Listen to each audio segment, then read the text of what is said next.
In 3, 2, 1, action. Ladies and gentlemen, boys and girls, welcome to another edition of The Playhouse. As usual, The Playhouse is the place where I have conversation with different people who have played a role in building the music industry. And with me, I have got none other than probably the most silent OG of the game. He's looking at me like, what? Honestly speaking, just for you to have an understanding, this guy has done over, I'd say, 500 songs. He's done over 50 different albums for different people within this industry. He's been in this game for decades. He'll tell us how long. He's worked with almost, I would say over 50% of the industry, especially the gospel industry. Anyway, we'll see as I explain more. But he's done a lot of work. He's worked in film. He's worked, by film I mean doing scores. He's done a lot of production, and he's been in the industry for a long time. Ladies and gentlemen, I may not have done justice to that intro, but he will do justice for himself. Make some noise for none other than Gideon Kimanzi. Tick tock, the clock is ticking. Let praises rise.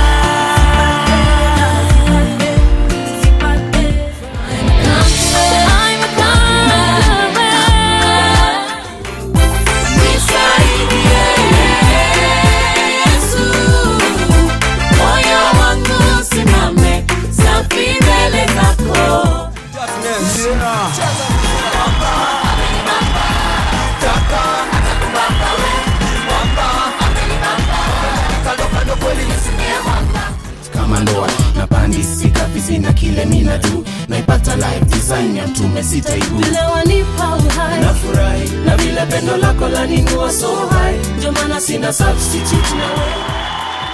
You see, that's why we call them my effects. Giddy. Yep.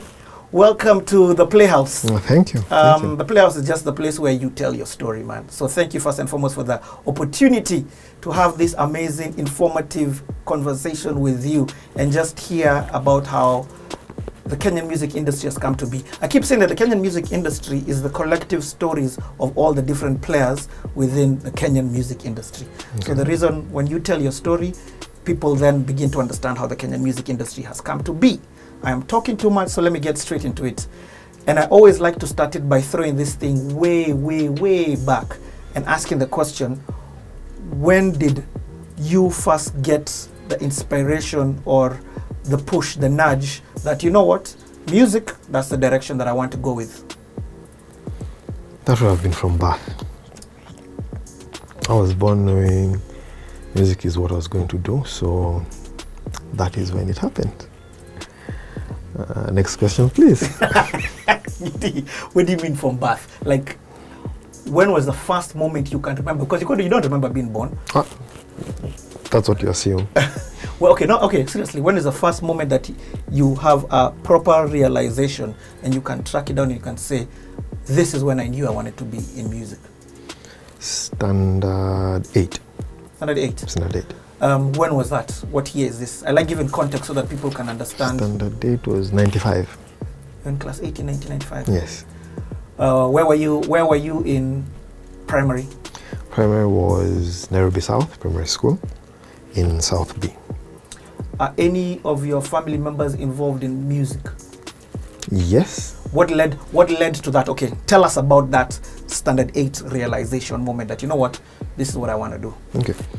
Around then, the church I was attending, there was a ministry called Flyam. Flyam was a ministry that was doing outreach to schools, primary schools, and high schools. So what church was this by there? Crisco. Crisco. Yes.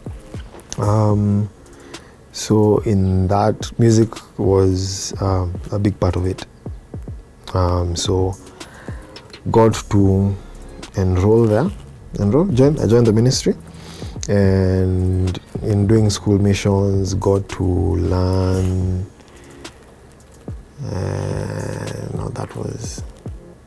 This is the knowing. Yes, the knowing. Got to pick interest in the bass guitar. So learned through the members in the ministry that were playing, part of the band, learned from them. And from then on, I was like, this is...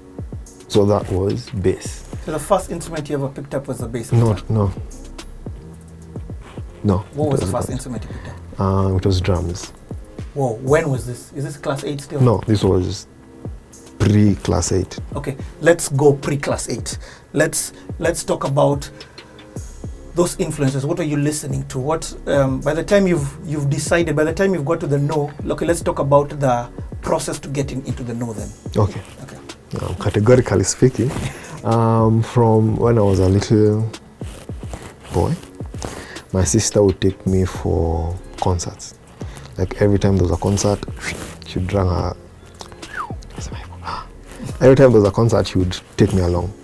Now that was from when I was like an infant. So growing up, a lot of concerts, end of year concerts in Nairobi Baptist. I would be taken to them. Nairobi? Yes, born and bred in Nairobi. I would go for those. Who are the kind of people you could remember going to listen to? The Uzeles,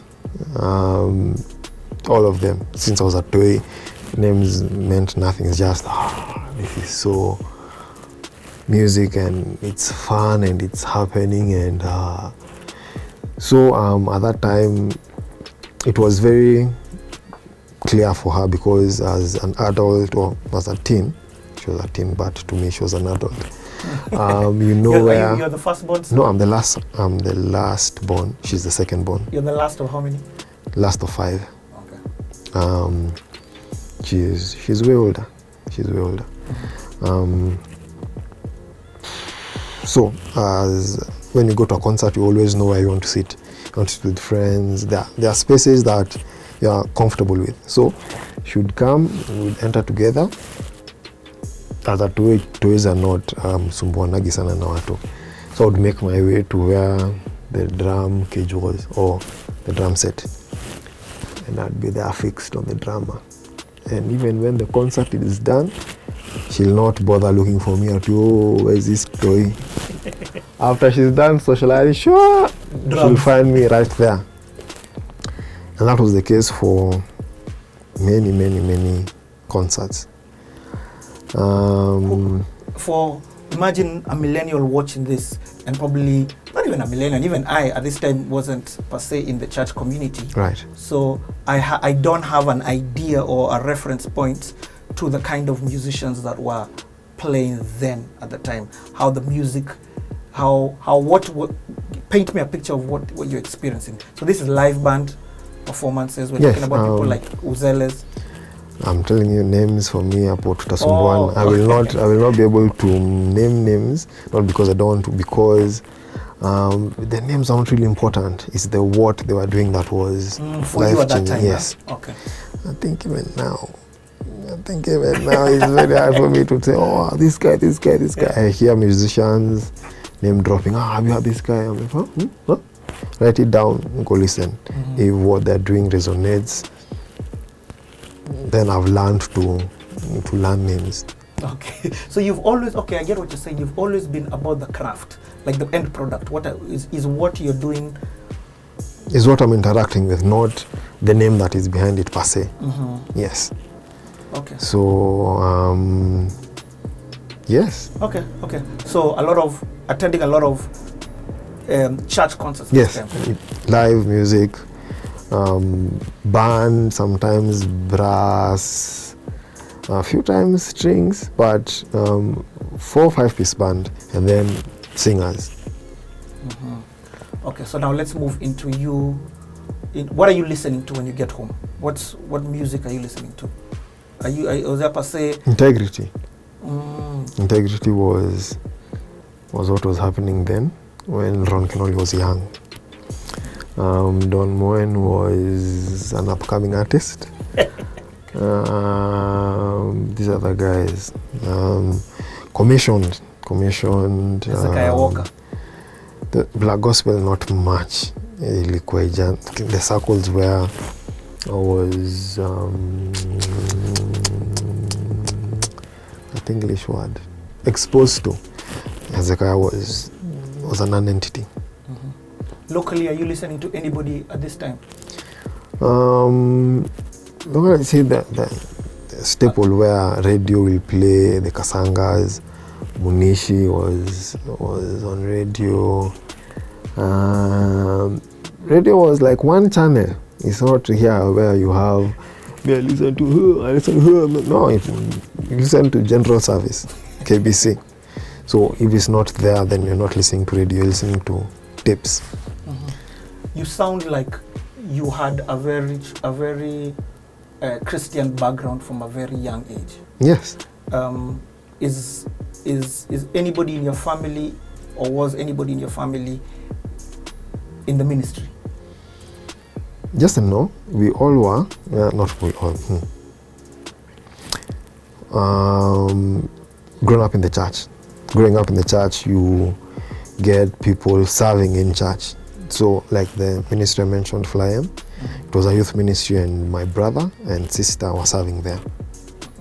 So, by virtue of them being there, so come see. We went for one Friday meeting at City Hall. I was like, oh my God, this is this. So from then, every Friday from school, sometimes I would change, sometimes I would not. Our meetings, weekly meetings in City Hall, where Flyem was leading worship. Those were epic in every sense. There you got the opportunity to experience God in worship, not this, they're playing fat chords. That's what is, it's not the music arrangement really. It is the revealed presence of God during worship. I was like, this. And so from there, where do I sign up? I signed up with Flyem and started going for missions. So you started your missions when you were about how old now? 19? Like 12. Okay. 11, 12. Okay. So you signed up with Flyem. Flyem. What was the M for? Feed My Lambs Ministries. Free? Feed My Lambs. Oh. Jesus talking to Peter, if you love me, you will feed my lambs. That's where it's gotten from. Can you tell us, is there anybody within the industry right now, or who then left Flyem to join the industry? Just to understand, contextualize, is there anybody who would know who's joined? I know you're not a guy of names, as you've clearly said, but I'm just trying to see, did Flyem birth any people into the worship ministry or into the music industry of this country? Hey, that's very broad, because I was in, then I was out. So the people who joined after, I made guys go, even me, I was in Flyem. So okay. I wouldn't categorically say that. Okay. Na sababu sipendi kudanganya. Sitajibu hiyo swali ni kudanganya. Ni ukweli. Okay, sir. So when does Gideon, first and foremost, I'm trying to make, the reason I love the playoffs, because there's nothing that is useless in the information that you're given. So for example, what I've picked up right now is the influence that your brothers and sisters had on your career path. Right. Even right now. You know what I mean? It was your sister's influence of taking you for concerts. It was your brother's influence of bringing you into Flyem. You get. So there's nothing that's useless in case somebody is watching. In case somebody's watching and wondering, why does this guy always go all this way back? Second question, or 99th question already. When do you then decide, okay, you're in Flyem, you're doing the ministry, you're feeling the presence of God at City Hall. When do you begin thinking, I want to begin playing instruments within as part of my ministry? And particularly, you said the first instrument you picked up were the drums. So that was, started going to Form 1, where I joined another church. Joined another church. Crisco now? No. Okay. It was GT, where it was, all music was run from PSR 500. I've met a guy who said PSR 500. I had a PSR 520. Oh, I understand. Okay. I'm proud. That was transformative. So I knew. Why was it transformative? Explain it to an audience. Why are you saying it was transformative? Because that's where. Okay, so previous to that, was playing with drums. Primary, just learning, toying around. Then during these things, what are they called? Missions. This time we went to Banana school. No, sorry. Hey, they will crucify me when they hear this. Went to Nairobi school. Nairobi school. There, I was in primary, met the likes of Tim Riungu, Kaima Mwiti. Yes, there's a guy called Mari Munala, FJ. But you chances you will not know him. These are the guys, Zaka Munga. So go there and find these guys. These guys were bad news. They were ahead. They were and still continue to be ahead of their time if you've interacted with any of them on a musical front. So yeah, I like drums, but go there and then find these guys playing these things here. So there's that guy called Mari, brilliant bass player. He currently lives and works in the US. Drums took a backseat. For now, this is the instrument I want to learn.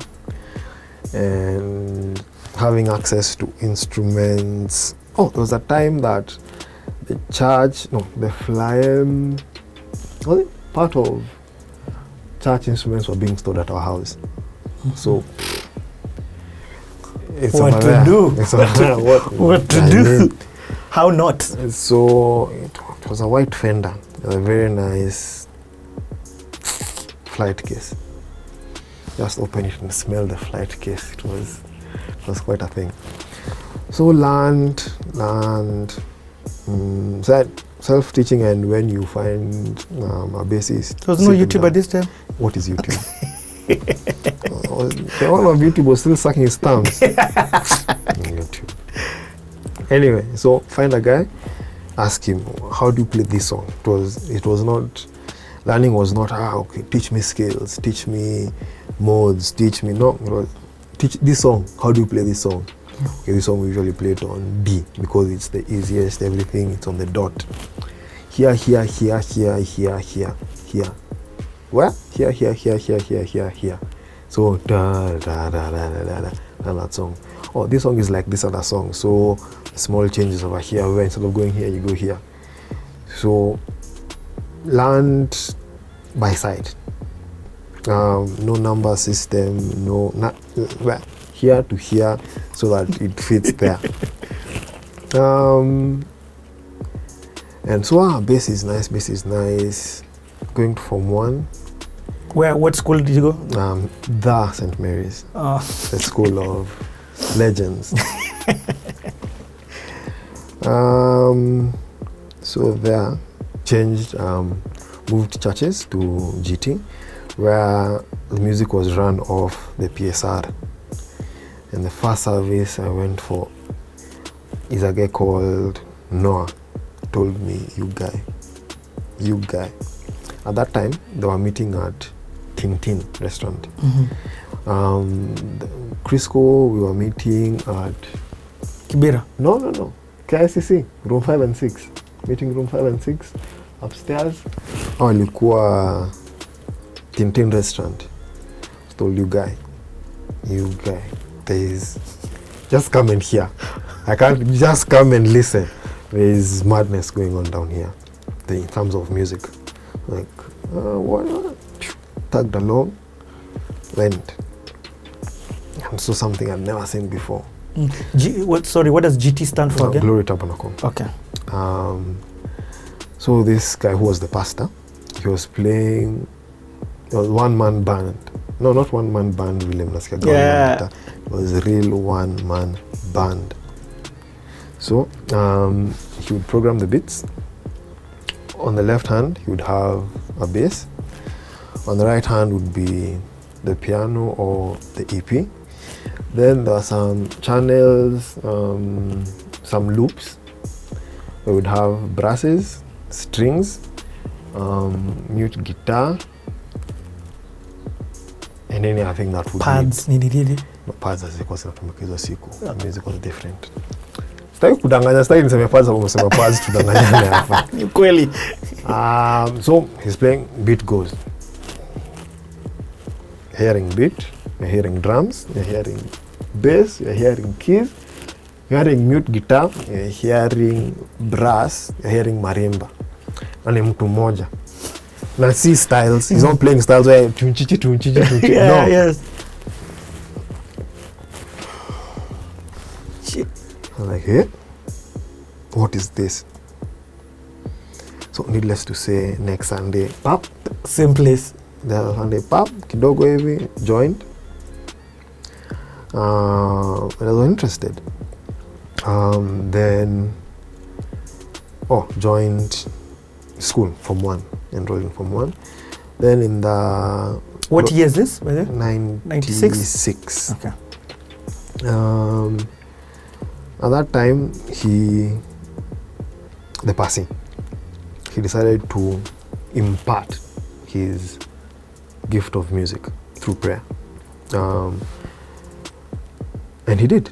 So he prayed for me that the gift that is resident in him would be moved. Yeah, so I'm all for it.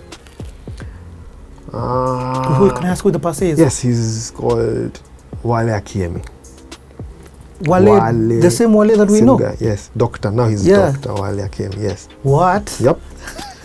So I did. So you would think that laid hands on and boom, the next day, same time, it's like, like you see it moving and you're playing nothing.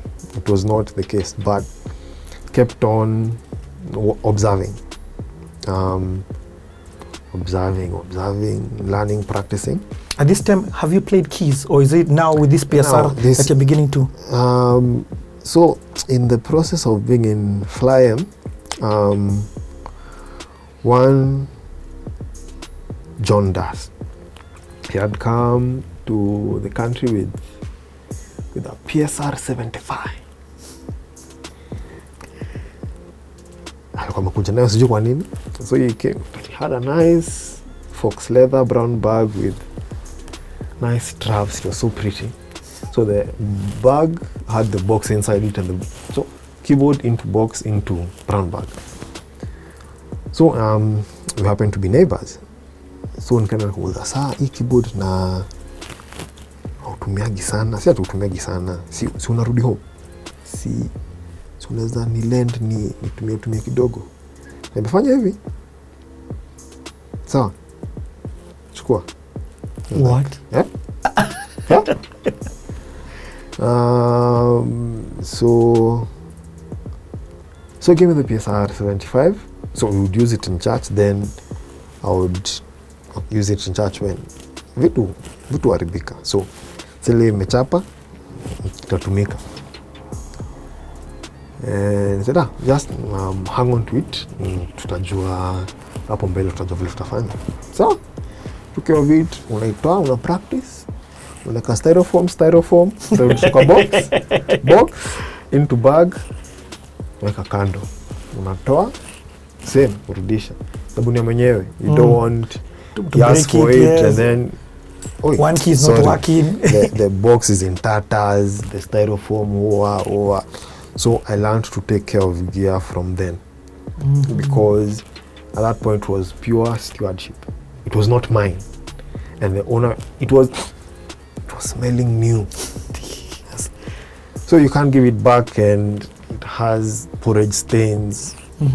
No, that would not be right, because he was kind enough to give it to me, to lend it to me in a good state. let me keep it so that when the owner wants it back, he'll be like, hey, nilikupatia kitu kiwa mbichi, what is happening? Yeah. I can't say, wow, you know, when there, you know. So, like daily, so I would spend hours just in bed, headphones, ones from planes that people nick, into the night, then pocket under the bed. So again, self-taught. No, not really self-taught. Again, there was this guy, he was called David Kirago. Small brother to one Joe Kirago, who was in the group Five Alive. Joe was a little up there, inaccessible in a way, but his bro was the keyboardist for Fly M. So he was my first teacher. So he'd come, okay, so how do you play this song? You play it like this on the key of F and the key of the C. Play it here, so you know the progression, how it goes from here. You know it by feeling, not by 1, 4, 5, 6. No, from here to here to here to here, and then goes to the minor, then here to here. Then on this other song, this one is different. This one is When someone else comes along, ask. There was no YouTube, so you find someone, hey, how do you play this? Very relational learning. Yes, Kaima was the worst person to ask. Kaima Mwiti of the group Milele. He was there. So when you'd want to ask him, you'd have to go with someone who is ahead of you, because he will show the song that I can't remember that I learned second tier from him was a song called Be Glorified. Most of the songs were very basic progression, but this one had progression where it's challenging. So went behind a guy called Alex Jami. For a guy who doesn't remember names, you remember quite a lot of names. Because of relationship, not where because this guy does. Yes. So Alex akaenda kumuuliza hiki tunachezwagaje? He's doing things you are hearing but you're not understanding. I was like, I have a buffer. Alex will absorb it, then he'll break it down. And he played, I'm thinking, no, that's not in the song. Because I can hear the song, I'm hearing what he's playing. That's not in the song, it's different. But it sounds nice. But so learn that, and you can't apply those chords anywhere else because of what they were at the time. So yes, ask, learn.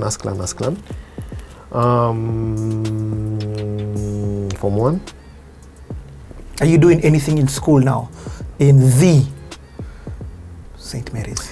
Because St. Mary's has some musical people, if I'm not wrong. Yes. So their musicals came along. At the time they had, I think, unless it was sold or mishandled, they had a COG 1W. That was like, oh my God, a school has a COG. What kind of school is this? So at the time, I remember it was a debate. Was it a debate or it was inter-house plays? One Krubo Jambo was fooling around, and he played the bass line off of Gangsta's Paradise in the sound that was like, this thing has those sounds that you hear on records. Guy. But how do you get access to it? Because it's just a Form 1. And Form 1s, you don't touch it. Can you know the price? You break it.